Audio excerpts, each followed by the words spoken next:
I'm Dan Ackerman, and we are here taking a look at the Vizio CT14. This is one of a pretty highly hyped line of new laptops and all-in-one desktop PCs from Vizio, a company that usually makes TVs. You may ask yourself, why are they making computers now? Well, that's a good question. It's actually the second kind of consumer electronics manufacturer getting into PCs this year that we've seen after the Razer Blade from Razer, a company that makes all kinds of computer and gaming accessories. Unlike that system, which was very ambitious but maybe a little bit too outside the norm, these Vizio systems are fairly standard ultrabooks with some unique design features and some interesting choices as to what they left in and what they took out. I will say for a 14-inch ultrabook, the CT14 is very thin, it's very light, it really has that sort of consumer electronic vibe to it where they sort of designed it first to be really cool and then figured out how to put all the parts inside rather than maybe the other way around, which is how you get a lot of sort of generic ultrabooks that you see these days.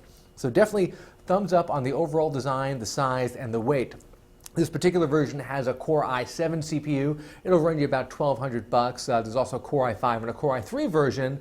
They all have solid-state hard drives, which I always like to see in anything that calls itself an ultrabook.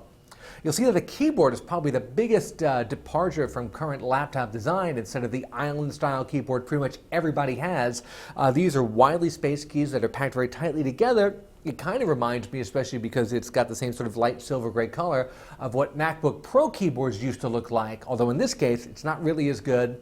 There's a good bit of flex under your fingers while you're typing.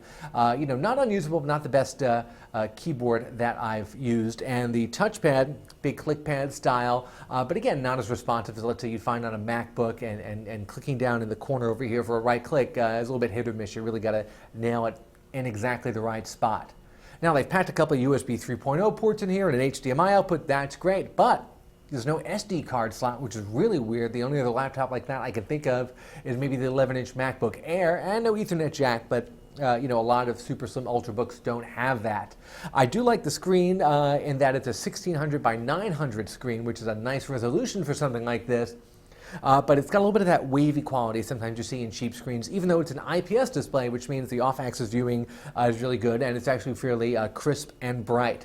So if you're looking for an ultrabook that has more of a consumer electronics, home theater sort of tint to it, then it's definitely worth checking out this new Vizio line. They take a couple of leaps of faith. There's a couple of first-generation jitters in there, but I'm really interested in seeing what they do for the next round of systems. I'm Dan Ackerman, and that is the Vizio CT14.